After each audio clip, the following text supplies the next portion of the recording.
Being intentional isn't a diverse slate. Being intentional is going to every networking event for every minority group.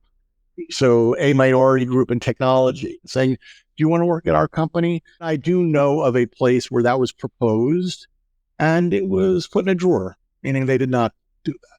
Welcome to AI to Z. Hosted by Airswift's Chief Revenue Officer, Anna Frazzetto, we delve into artificial intelligence, health tech, and more. Tune in and journey with us into the future. Well, today we have Michael Kolbrener, who is a dear friend, colleague, someone that I have admired for many years for his technical knowledge and savviness in the industry, and someone who has always challenged the norm, the accepted, that's why we hit it off immediately one day in sunny Denver, Colorado, many, many moons ago. So, Michael, in your LinkedIn, you say that you're passionate about technology. You're an evangelist and an architect and 25 years of experience. I actually think I've known you for the 25 years of experience. So it is terrific to have you here today on the podcast. Thank you so much. I'm so grateful for you inviting me to do it. It's exciting to be here. I'm looking forward to our conversation. Great. So we always have we kind of go in 9 different directions when we have conversations, but just recently we were talking about, kind of the election years seem to be tied to some kind of economic pattern, especially when it comes to trends in technology. So as we approach 2024, election year, a lot of uncertainty. We've both noticed trends where technology investments seem to freeze and companies become reluctant to spend money. They're kind of like, look, let's wait and see.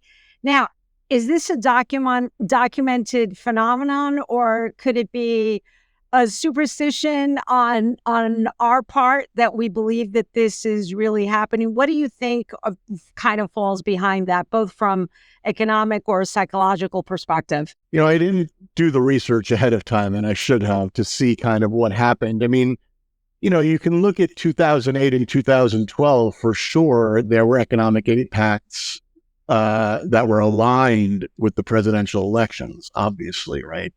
And this time around, I think there are a lot of things that contribute to the challenge we see in the current economy. And I think the uncertainty of the election is one of them. I expect that there are a lot of factors that are contributing to it right now. I think there are 2 things that I think about. It's hard to tell what revenues were really like in 23, and if companies felt like their revenues met their goal so that they would make an investment in 24. So that's one factor. I think the second factor is, with all of the discussion about AI, companies are starting to consider what their next investments should be. And maybe they're being cautious to ensure that their next investment aligns with the future of their AI opportunities. And so I do think that's contributing quite a bit.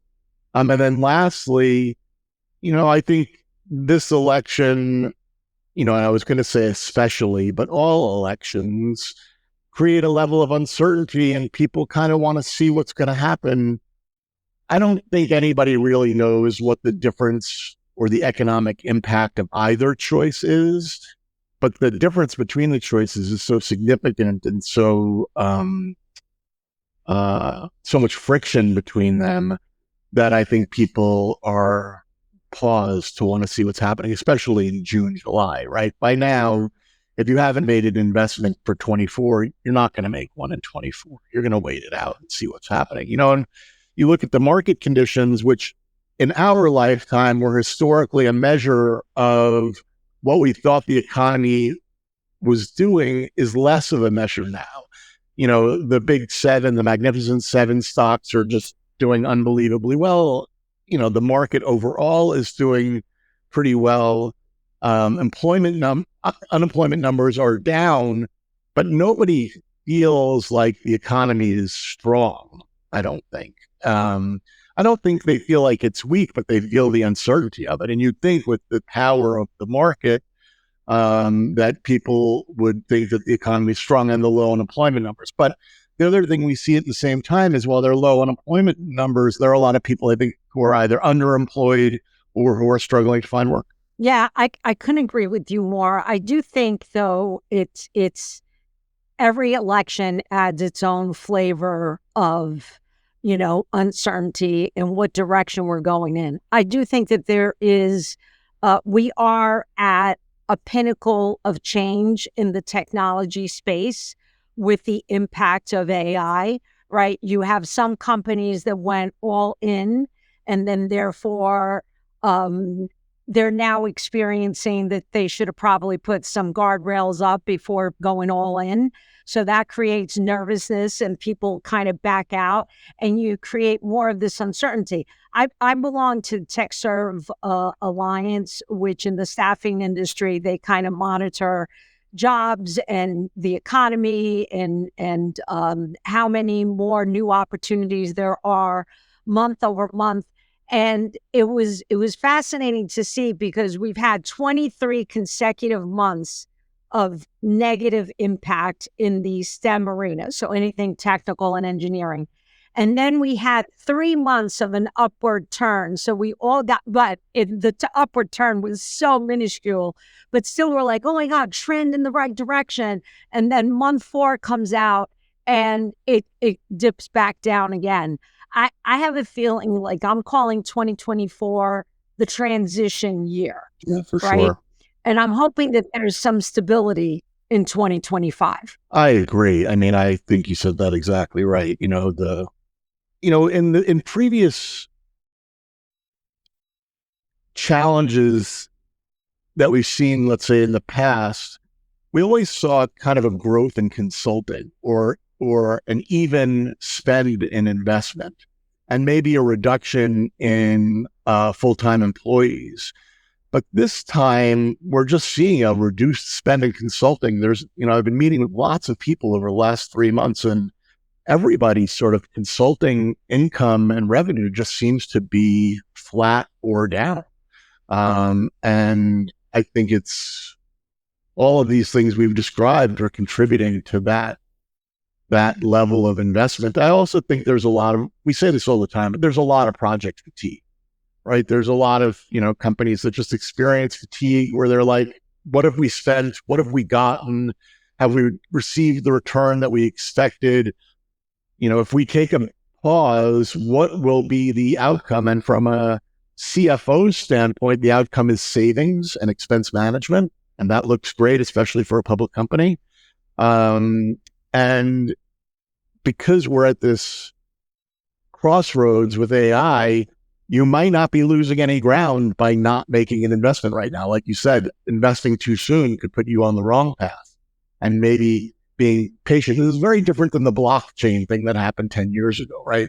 Everybody was like, oh my God, we're going to invest in blockchain. And we didn't, right? Crypto aside, this idea that everybody's transactions were going to be on a blockchain did not happen, right? And this is very different because everybody is going to have an AI investment. Everybody is going to benefit from AI. It's a much different kind of change. Right. So, Michael, you brought up, you've been a CIO, CTO for, a gazillion years for companies of all sizes, Fortune 100 to, smaller companies. And the idea of consulting, like you just mentioned, I do find it astonishing that today we're not spending more money in consulting because even during negative economic positioning, consulting was always a way to bring in expertise, and it's for a short period of time and saying, okay, help me out. I'm trying to grow my business. What do you see in your crystal ball? So talk to me about, you transitioning to this fractional CIO, CTO model. I'm a big fan. I think it's a no-brainer, but some of the challenges that you've been experiencing as far as hesitation in adopting to this approach. Yeah, I think, it's an interesting time. One of the things I wonder, over the last 10 years, unfortunately, or even 15 years, companies got really good experience in doing layoffs. It's a terrible thing to say, but it is true, which means the whole kind of human resources industry around layoffs got very, we did it a lot.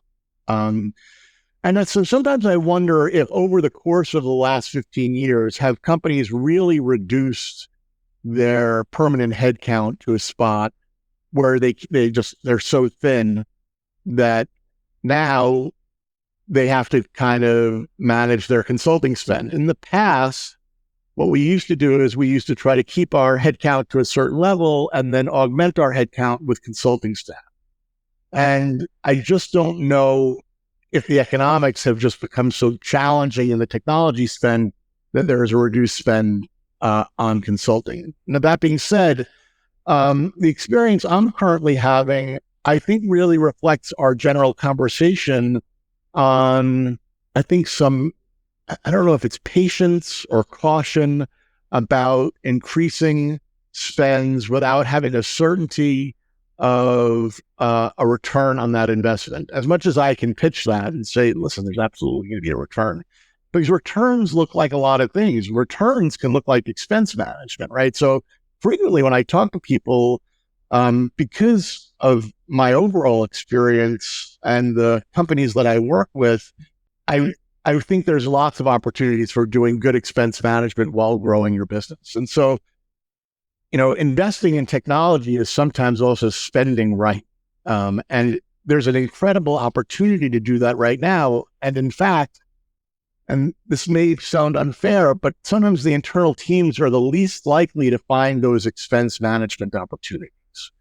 And it's not because they don't want to. It's sometimes just very hard to look at a budget and without any emotion say, we could do better here, right? And my experience over the last 6 to 9 months have been conversations where I have felt like a CEO has said, I think there's an opportunity for us to improve our spend. And I've said, absolutely, we can do that together and I can work with your team.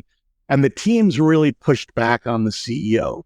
So much so that the CEO felt like he would have or she would have a talent problem where if that person, CEO, made that decision, that their feathers would be too ruffled and they didn't want to bring me in. And I wasn't suggesting anything other than, hey, let's just look at it. Let's just look at it. Like in my career, I can't tell you the number of times somebody has come in over my shoulder to say, we don't think you're spending right. We want to evaluate it. And my position is, come on in. Great. I'm very confident that I know what I'm spending on, that it's been evaluated, approved. We're all on the same page. I'm fully transparent in my spends. I learned this a long time ago because any other way of doing it it's too stressful for me. I would prefer to be fully transparent. So I never mind. Come on in. For me, it's an opportunity to demonstrate to everybody that I know what I'm doing, right?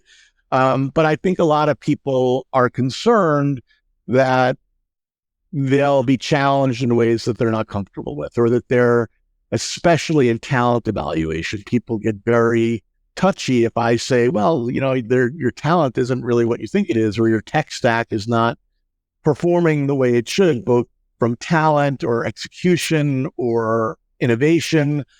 People they take that very personally, and they shouldn't, because usually what I'm saying is, let's talk about the opportunity for improvement. This is a great opportunity for you to pivot from, yes, something that you've believed in for a long time, but how do we pull the whole team forward to something different? And like I said, I just think there has been a reluctance to do that spend. Now, it might be only my experience. I do know that, right now there are a lot of people doing fractional CTO work.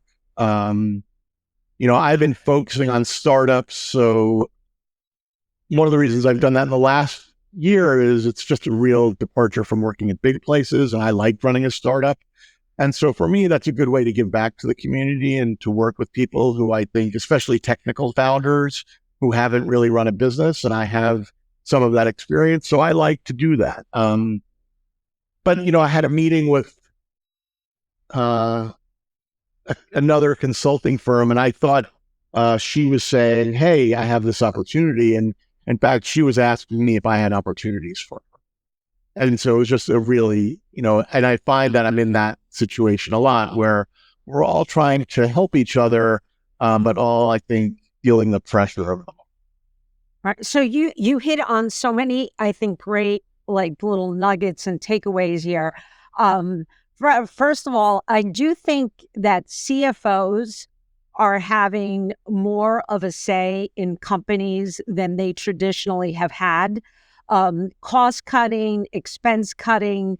I don't know if this is just a byproduct of coming, like returning from the COVID time period where lots of companies lost money and now they're trying to make up and gain profit share and so on and so forth. The other point that you made is that CEOs, even though they would want to move forward, they're really taking a seat back to their teams because there's a little bit of a concern that their teams might, they might deal with a talent issue. And I think that's a byproduct of the downsizing that's been going on in companies. And therefore, CEOs don't want to ruffle too many feathers. But I agree with you that that's something current. That's only been going on in the last couple of years, I would say. I'm used to where if a CEO thought it was a good idea, and yeah, you solicit input from your team, but if you didn't agree with it and the CEO still thought it was a good idea, it would happen. And you all kind of went, with that. You wouldn't challenge that decision. So I do think that those are some interesting points that are causing consulting services to go down. The other thing is I think there's a lot of acquisitions happening. So that's why CFOs have such a big play because they want their company to look the best possible. So therefore, reduced expenses is the key to making your EBITDA look phenomenal, your net income look phenomenal. Yeah. And, in exchange for revenue, if you can get expense management, it not only is a balance sheet gain, right? It looks good on the balance sheet, but it gives the appearance that you're managing your company carefully. And that may be true, may also not be true, right? And I do think CFOs have an important job. Like you said, they do have an influence. And I think people are getting better at valuing their investment in things. So, I've spent a long time in consumer lending, and mortgage specifically has taken a super hard hit. So for the big banks, that's a product that doesn't earn a lot of money. It's a product you have to provide to your customers. But it would be smart not to make big investments in your mortgage technology right now. That's a weird thing to say, especially with the AI opportunities, but I'm not sure you would make that spend right now. For the non-bank lenders, it's a little bit different because the cost of business is different. But right now, everybody's going to be very cautious, right? The mortgage rates are impacting an entire technology sector in lending where, the investment is very, very low. So, Michael, I want to kind of take the conversation. We've hit a little bit on the pandemic, even though I think there's fatigue about talking about the pandemic. But specifically, why are some companies insisting on returning to the office 5 days a week instead of embracing remote work? It's kind of interesting. We learned a lot. That was one good thing that came out of COVID was the fact that you can manage remote teams and it was easier. The whole IT tech concern about, coming in from the outside was all tabled. But now we have this shift where you all have to come into the office. And I'm seeing it happen over and over again. Yeah. First of all, 3 cheers for the tech teams who during COVID really just delivered for so many companies to allow their employees to contribute remotely. I mean, I don't think we think about it enough. Where I was working at Bank of America at the time, and that was a massive amount of work to allow the entire workforce to work remotely. And so a really big deal, and kudos to all those teams. It's such a funny thing, I've been managing global teams for 10 years. Before COVID, I worked in an office. I didn't have any team in my local area. My teams were all over the country and all over the world. We were, for all intents and purposes, remote, even if they were in other offices. And yes, it could be argued, well, they had the benefit of working with each other, but they also worked with global teams. So it's just this funny idea that like it's a new thing. So as we've talked about before, this is really my biggest pet peeve, really, is this idea that people think that they're more productive in the office. And what I always say to that is just show me the stats. I'm not saying you're right or wrong, but don't say it if you can't back it up statistically.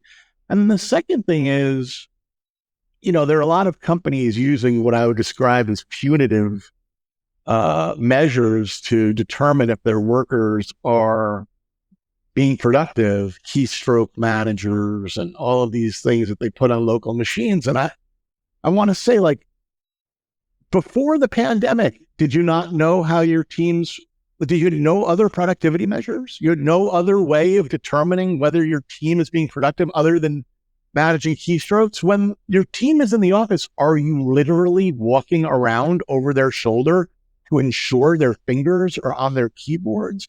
I mean, it's the most insane and ludicrous response that I've ever seen. Don't our companies have measurements for our managers to use to measure the performance of our teams? I mean, for me, this is just, it speaks to the lack of commitment we've actually made to teaching managers how to manage their teams. And this idea that management is strictly punitive. You're not doing what we think. We can tell you're not doing it. That's not how you should manage people. There's no research evidence that suggests that punitive management works. Positive management works. Setting goals for people that they understand, that works for people. And so I don't know why people think their workers are more productive, or why they think they can't gain the same productivity. 15 years ago, I was asked to move a call center from a US-based team to an India-based team. And I said to my manager, I think that's going to be very challenging. I don't know how I'll ensure the same level of service in India that I managed in the US. And my manager at the time smartly said, are you saying that you don't have the management capability to manage a team in India to give us the same level of service? You're not capable of doing that management responsibility?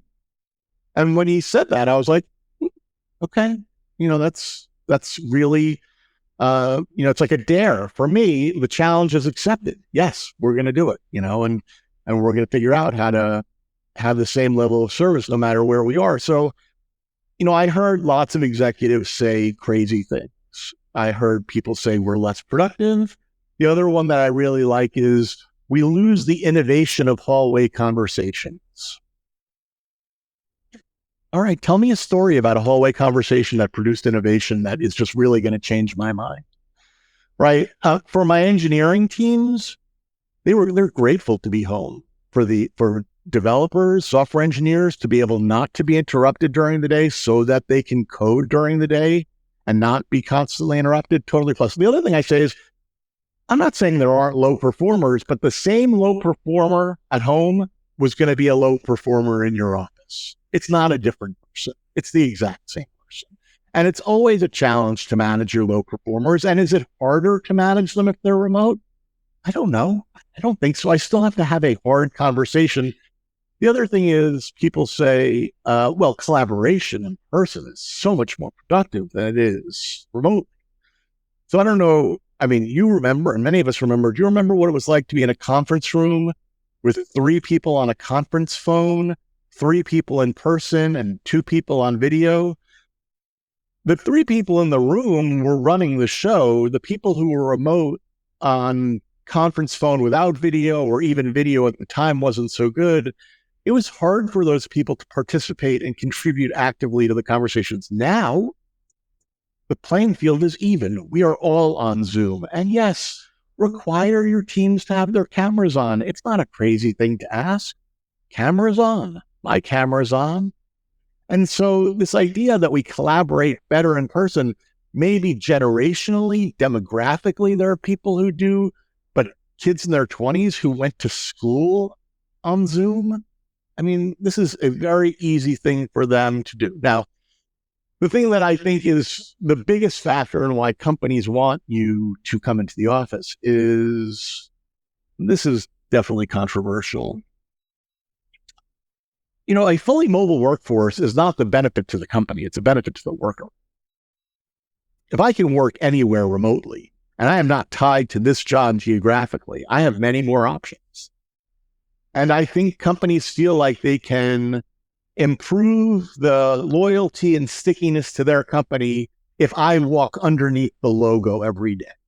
If I walk underneath the logo of my company every day and I feel like I am loyal and responsible to this company, that will increase the possibility that I stay and feel accountable to the company. Maybe, I don't know. I don't think it matters because we're not going backwards. There's going to be more remote hybrid going forward.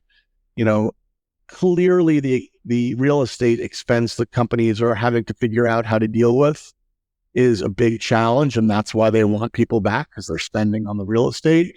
And I think the only big losers in all of this are local economies around business centers, right? So the delis and the groceries and the restaurants that are in a business district, yeah, those companies, yeah, I want everybody to go back to work for those companies, but that's not a reason to do it. The economy is changing. And most of all, I think we have to think about how we manage people and how we trust people. And there's this history of mistrust of our workforce that I think is out of place right now.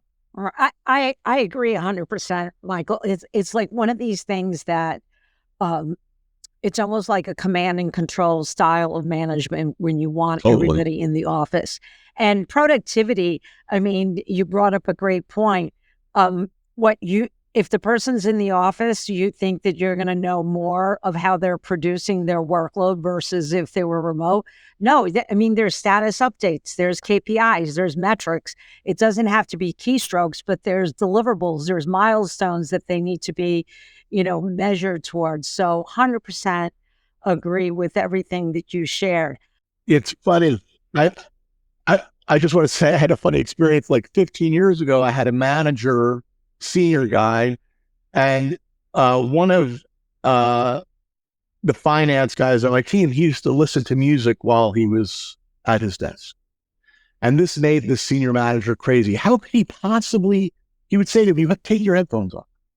Just think about how crazy that narrative was for that person, how long ago that was, how you would never say that to somebody now. They're working and, we're just going through a big management transition where people have to realize that our workforce is different than the one we grew up in. Exactly, which kind of leads me to our last part of our podcast, and that we both share a deep passion for DEI and belonging, right? So despite its importance, why is this still challenging for organizations to integrate? Like, it should be part of the core company culture rather than treating it as a separate function.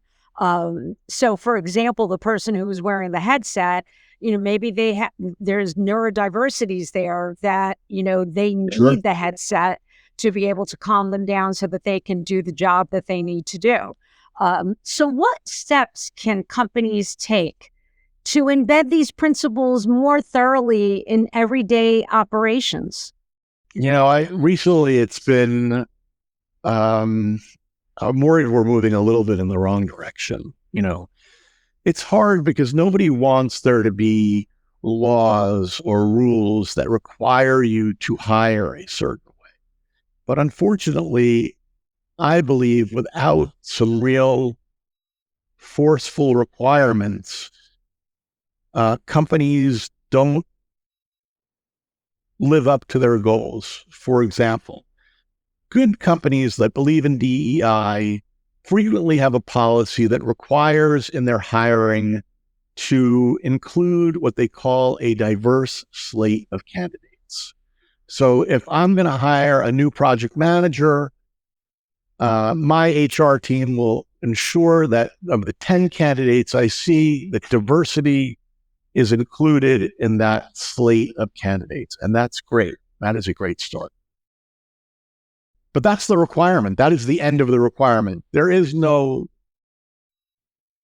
it may even be illegal now based on recent Supreme Court rulings to say you have to.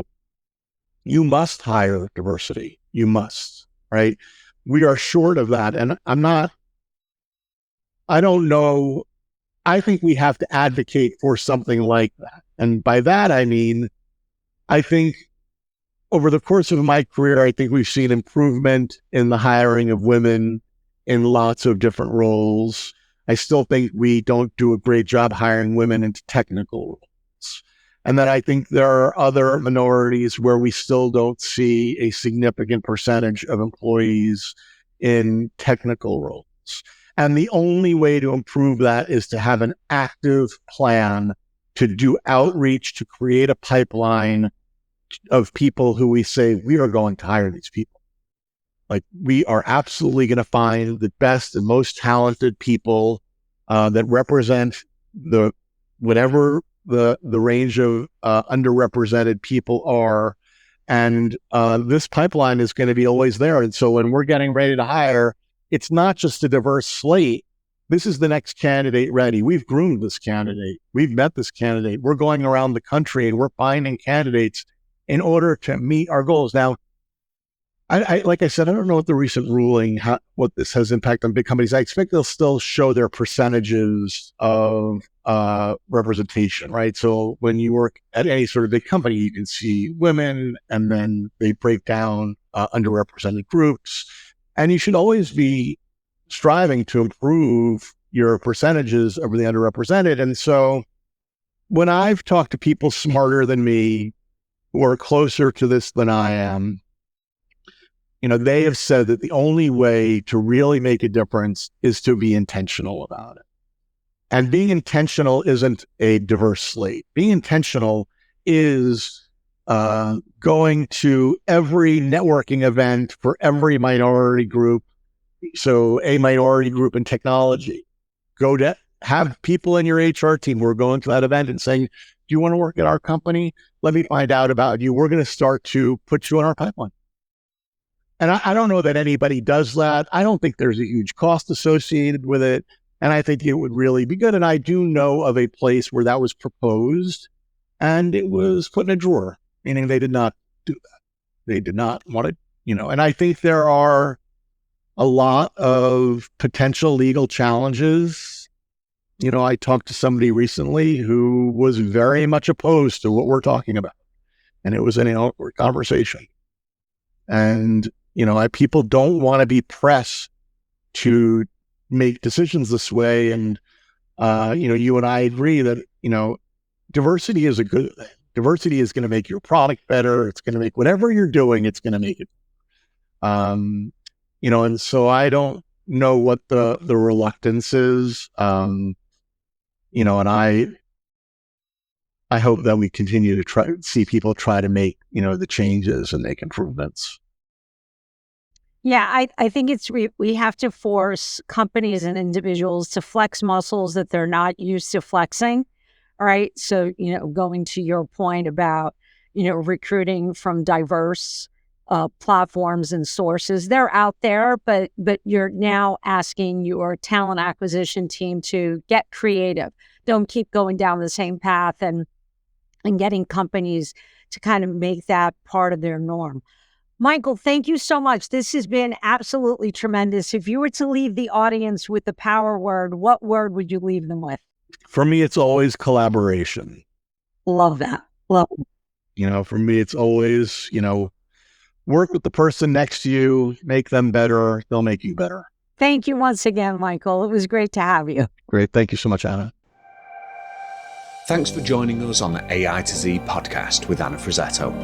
If you found value in today's episode, consider following for more insightful STEM discussions. We'll be back with another deep dive. Until then.